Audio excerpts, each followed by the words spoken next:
ব্যান্ডেলের বাসিন্দা রবীন ধর 30শে মার্চ দুপুরবেলা বসেছিলেন ওনার ডাইনিং রুমে। হঠাৎ করে তার কাছে ফোন আসে, তার ছেলের অ্যাক্সিডেন্ট ঘটেছে, তাকে এক্ষুনি হসপিটালে আসতে হবে এবং হসপিটাল তার বাড়ি থেকে প্রায় 100 কিলোমিটার দূরে। সে দিশেহারা হয়ে পড়ে যে কি করবে না করবে। তখন ফোনের উল্টো দিকে থাকা ব্যক্তি বলেন যে উনি ওনার ছেলের বন্ধু বলছেন। তিনি ইমিডিয়েটলি 50,000 টাকা ওই নম্বরে পাঠিয়ে দেন যাতে তার ছেলের চিকিৎসা শুরু হতে পারে। উনি কোনো কিছু না ভেবে তৎক্ষণাৎ সেই অ্যাকাউন্টে 50,000 টাকা পাঠিয়ে দেন। আর সেখানেই হয়ে যায় একটা বড় ভুল। তার অ্যাকাউন্ট থেকে তো 50,000 বেরিয়ে যায়, কিন্তু কিছুক্ষণ পরেই উনি জানতে পারেন যে ওনার ছেলের এই ধরনের কোনো ঘটনাই ঘটেনি। এই কাল্পনিক ঘটনা আপনাদের একটি কারণেই বললাম যে এই ধরনের ঘটনা আমাদের সমাজে প্রতিনিয়ত ঘটে যাচ্ছে। প্রতিদিনই এক একটা নতুন সিস্টেম আসছে আমাদের সাথে ফ্রড করার। এই নিয়ে আমাদের চ্যানেলের ডিটেল ভিডিও রয়েছে কীভাবে আমাদের সাথে ফ্রড করা হয়। আপনারা চাইলে এই ভিডিওটা দেখে নিলে কিন্তু ক্লিয়ার হয়ে যাবেন। কিন্তু আজকে যেই জিনিসটা নিয়ে আলোচনা করতে এসেছি যে আরবিআই তার ব্যাংকিং সিস্টেমে বেশ কিছু জিনিসের পরিবর্তন আনতে চলেছে, যার ফলে এই ধরনের ফ্রড আস্তে আস্তে আশা করতে পারি অ্যাটলিস্ট অনেক অংশেই কমে যাবে। তাহলে চলে যাই কম্পিউটার স্ক্রিনে এবং দেখে নিই ব্যাংকিং সিস্টেমে কী এমন ধরনের চেঞ্জ হতে চলেছে যেই জিনিসটা আপনার জেনে রাখা একান্ত প্রয়োজন।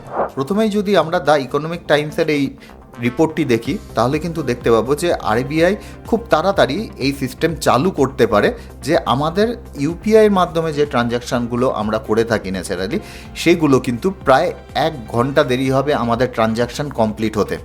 অর্থাৎ এখনও পর্যন্ত আপনারা যে ইউপিআইয়ের ট্রানজ্যাকশান করতে যাচ্ছেন সেই ইউপিআইয়ের ট্রানজ্যাকশান যেরকম ইনস্ট্যান্টলি আমাদের হয়ে যায় এবং যার ফলে দেখা যায় আমাদের অনেক ধরনের সুবিধা হয়। কেননা ধরে নিলাম যে আমি ABCD কোনো ব্যক্তিকে আমি কোনো টাকা পাঠাতে যাচ্ছি 10,000 টাকা, আমার তার এক্ষুনি প্রয়োজন পড়বে, সে কিন্তু ইনস্ট্যান্ট সেই 10,000 টাকা পাঠিয়ে দিতে পারে যাতে সে সেই মুহূর্তের জন্য সেই কাজটি চালাতে পারে। কিন্তু এখন থেকে আমাদের সেটা প্রায় 1 ঘন্টা লাগবে। কিন্তু সবার ক্ষেত্রে এই 1 ঘন্টা লাগবে না। অনেকগুলোই জিনিস আছে যেখানে কিন্তু এই যে 1 ঘন্টা আমাদের লাগছে সেই জিনিসটা পুরোপুরি রকমভাবে ছাড় থাকছে, কিন্তু তারপরেও আরবিআই বলছে এই কাজটি করার পর তারা আশা করতে পারছে যে 90 to 95% যে ফ্রডগুলো হয় সেই ফ্রডগুলোই এর মধ্যে কভার হয়ে যায় এবং যার ফলে 90 to 95% ফ্রড কমে যাওয়ার সম্ভাবনা বেশি এখনও পর্যন্ত যা পরিস্থিতি আছে তাতে।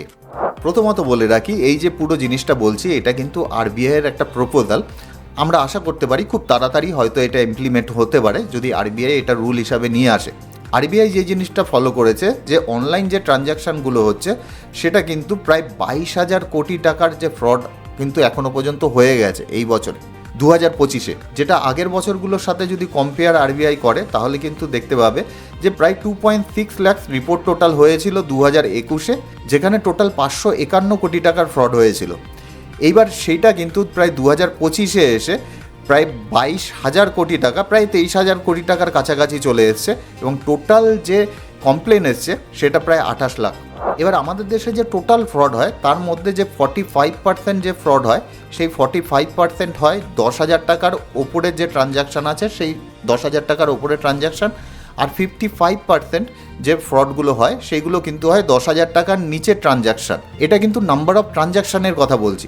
অর্থাৎ টোটাল যদি দেখা যায় যে 10,000টি ফ্রড হয়েছে তার মধ্যে যে 45,000 ফ্রড হয় সেই 45,000 ফ্রড কিন্তু হয় 10,000 টাকার ওপরে যে ট্রানজ্যাকশান তার ওপর, কিন্তু 55,000 যে বাকি ট্রানজ্যাকশানগুলো পড়ে থাকে সেগুলো কিন্তু 10,000 টাকার নিচের যে ট্রানজ্যাকশান সেগুলোর মধ্যে হয়। কিন্তু টাকার অঙ্কে যদি আমরা দেখি তাহলে কিন্তু সেটা প্রায় 98% হয়ে যায়।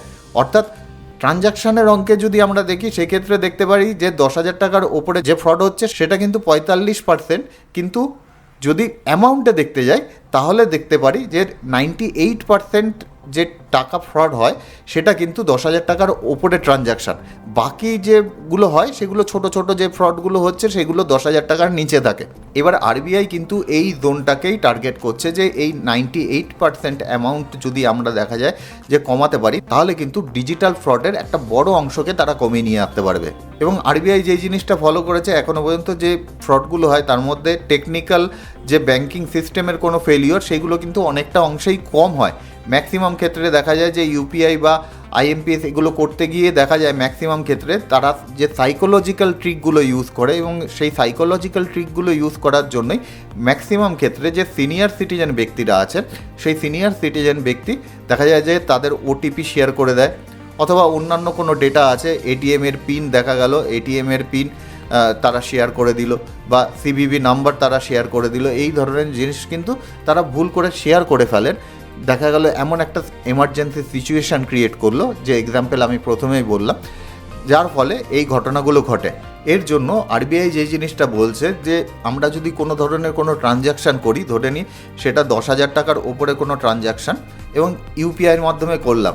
এবার ইউপিআইয়ের মাধ্যমে ট্রানজ্যাকশান হওয়ার পর আমি ধরে নিলাম যে এ ব্যক্তি ট্রানজ্যাকশান করছে, টাকাটা যাচ্ছে বি ব্যক্তির কাছে। এবার এ ব্যক্তি থেকে বি ব্যক্তির কাছে এই টাকাটা যাওয়ার মাঝে 1 ঘন্টার একটা গ্যাপ থাকবে। এই 1 ঘন্টার মধ্যে ব্যাংকের যদি কোনো কারণে মনে হয় যে এর কাছে কোনো ক্লারিফিকেশান নেওয়া প্রয়োজন আছে যে এই টাকাটা ব্যাংক ছাড়বে কি ছাড়বে না, তাহলে এই 1 ঘন্টার মধ্যে কিন্তু সে করে নিতে পারে। অথবা অনেক সময় দেখা যায় যে যে ব্যক্তিটি রয়েছে সে কিছুক্ষণের মধ্যেই ট্রানজ্যাকশান করে নেওয়ার পরেই রিয়েলাইজ করে যে তার সাথে ফ্রড হয়ে গেছে। এই ধরনের যে ফ্রডগুলো আছে সেগুলো অ্যাটলিস্ট কমিয়ে নেওয়া যাবে। এছাড়া আরবিআই আরও একটা সিস্টেমের কথা ভাবছে, সেটা হলো যদি কোনো সিনিয়র সিটিজেন ব্যক্তি থাকেন, বিশেষ করে যাদের বয়স 70 বছরের ঊর্ধ্বে, তারা যখন কোনো ধরনের এই 10,000 টাকার উপরে ট্রানজ্যাকশান করবেন, তখন তার ক্ষেত্রে সে নিজে ছাড়া বাড়ির আরেকজন কোনো ব্যক্তির নাম ওখানে অ্যাড করতে হবে, যার কাছে ওটিপি যাবে, এবং ওটিপি যাওয়ার পর সেই ওটিপি দেওয়ার পরেই কিন্তু তার ট্রানজ্যাকশান কমপ্লিট হবে। এক্ষেত্রে যে জিনিসটা হবে যে বাড়িতে দেখা গেল কোনো সিনিয়র সিটিজেন ব্যক্তি আছেন, উনি একটা ট্রানজ্যাকশান করেছেন 10,000 টাকার ওপরে, এবং 10,000 টাকার ওপরে ট্রানজ্যাকশান করার পরে এটা বিয়ের কাছে যাবে। এবার বি যদি কোনো কারণে ফ্রড করার চেষ্টা করে সিনিয়র সিটিজেনকে, বাড়ির অন্য একজন ব্যক্তিকে, এবং সে যখন এই আরেকজন ব্যক্তিকে এই ধরনের পারমিশন দেবে যে তার কাছে ওটিপি যাবে, সেই ওটিপি দিলে তবে এই ট্রানজ্যাকশান ক্লিয়ার হবে, সে নিশ্চয়ই চেষ্টা করবে এমন কোনো ফোন নাম্বারে এই ওটিপিটা আসবে যে ওটিপিটা ওই দ্বিতীয় ব্যক্তি অনেক সাবধানে তার কাছে দিতে পারবে। সুতরাং ফ্রড হওয়ার সম্ভাবনা অনেকটাই কমে যাবে। এছাড়া আরেকটা যে প্রপোজাল, এখানে 4th প্রপোজাল যেটা বলেছে, কিল সুইচ বলে একটা অপশান যেটা আরবিআই আনতে পারে, যেখানে কিন্তু ইউপিআইয়ের মধ্যে, ইউপিআই ফোনের মধ্যেই দেখা গেল একটা আমাদের কিল সুইচ বলে একটা অপশান রইল, যেটা ক্লিক করলে সঙ্গে সঙ্গে আমার যে অনলাইন যত ট্রানজ্যাকশান আছে সেই সব ধরনের ট্রানজ্যাকশান একটা ক্লিকের মাধ্যমে বন্ধ হয়ে যাবে। এর ফলে হবে কি, ধরে নিলাম কোনো একজন ব্যক্তি আছেন যিনি কিনা এ ব্যক্তির কাছে একটা ট্রানজ্যাকশান হয়ে গেছে বি ব্যক্তির কাছে। এবার বি ব্যক্তির কাছে যখনই ট্রানজ্যাকশান হয়েছে, ধরে নিলাম 1 লাখ টাকার কোনো একটা ট্রানজ্যাকশান হয়ে গেছে, এবার 1 লাখ টাকা যে উনি বিকে পাঠালেন, এইবার দেখা গেল যে 30 মিনিট পরে উনি বুঝতে পারলেন যে তার সাথে কোনো ফ্রড হয়ে গেছে, সে বিয়ের কাছে 1 লাখ টাকা পাঠিয়ে দিয়েছে। কিন্তু এর আগেই আরবিআই যে নিয়মটা আনতে চলেছে, আমি বললাম 1 ঘন্টা পরে ওই ট্রানজ্যাকশান কমপ্লিট হবে, তখন কিন্তু এই যে ব্যক্তি আছে কিন্তু এই যে কিল সুইচ বলে যে অপশানটি থাকবে, ওখানে ক্লিক করে সমস্ত ধরনের যে ট্রানজ্যাকশান আছে সেই ট্রানজ্যাকশান বন্ধ করে দিতে পারবে, যার ফলে এই ধরনের ফ্রড তার সাথে হবে না। এছাড়া আরও একটি প্রপোজাল আরবিআই আনার কথা বলছে, যেখানে বলছে যে রিসিভার যিনি হবেন, অর্থাৎ যদি টাকা পাঠায় বি এর কাছে, এখানে বি হচ্ছে রিসিভার। এই রিসিভার ম্যাক্সিমাম আমরা দেখতে পাই যে ছোট ছোট যে গ্রসারি শপে গিয়ে আমরা দেখা যায় স্ক্যান করে পেমেন্ট করি, এক্ষেত্রে ওই গ্রসারি শপ হচ্ছে রিসিভার। তাদের ক্ষেত্রে 25 লাখ টাকার কিন্তু একটা ক্যাপ থাকবে, অর্থাৎ এই 25 লাখের ওপরে তারা কিন্তু কোনো ধরনের কোনো ট্রানজ্যাকশান করতে পারবে না। যদি তারা এই 25 লাখের ওপর কোনো ট্রানজ্যাকশান করে, তার অ্যাকাউন্টে ক্রেডিট হয়, তাই সেটা কিন্তু শ্যাডো ক্রেডিট হিসাবে তার অ্যাকাউন্টে পড়ে থাকবে। এবার অ্যাকাউন্ট হোল্ডার যদি স্যাটিসফাইড করতে পারে ব্যাংকে, তাহলে কিন্তু সেই টাকা তার ব্যাংক অ্যাকাউন্টে ঢুকে যাবে 30 দিনের মধ্যে। যদি স্যাটিসফাইড না করতে পারে, তখন কিন্তু সেই টাকা দেখা যাবে তার কাছে শ্যাডো ক্রেডিট হিসাবে তার অ্যাকাউন্টে পড়ে থাকবে। এক্ষেত্রে অনেকের মনে হতে পারে যে এক্ষেত্রে ফ্রড কিভাবে কমতে পারে, যেই জিনিসটা আমার মনে হয় যে আরবিআই টার্গেট করছে, যে এক্ষেত্রে আমাদের দেখা যায় যে ব্যক্তির সাথে ফ্রড হচ্ছে, এতক্ষণ আমরা দেখলাম ব্যক্তির কাছ থেকে টাকা চলে যাচ্ছে বি ব্যক্তির কাছে। এইবার যদি আরবিআইয়ের এই 1 ঘন্টার যে নিয়মটা করেছে, 1 ঘন্টা হোল্ডে থাকবে, সেটা করার পরেও দেখা গেল যে আমাদের কাছে 50% ফ্রড কমে গেল, কিন্তু 50% এখনও চলছে। সেক্ষেত্রে আরবিআই টার্গেট করছে এই যে বি অ্যাকাউন্ট, অর্থাৎ যারা রিসিভার আছে তাদের ক্ষেত্রে এবার এই ধরনের ফ্রড যদি কেউ ঘন ঘন করে থাকে, তার অ্যাকাউন্টে দেখা যাবে যে প্রতিদিনে 30,000, 40,000, 50,000 কিছু একটা ঢুকছে। এবার বছরে যদি একটা দেখা যায় যে ক্যাপ করে দেওয়া যায় 25 লাখের বেশি তার অ্যাকাউন্টে ঢুকবে না, তাহলে বি যে আছে, বি এর ব্যাঙ্ক অ্যাকাউন্টেও অ্যাটলিস্ট একটা নজরদারি চালানো সম্ভব হবে। সেই কথা ভেবেই কিন্তু আরবিআই এই রুলটা আনার কথা ভাবছে।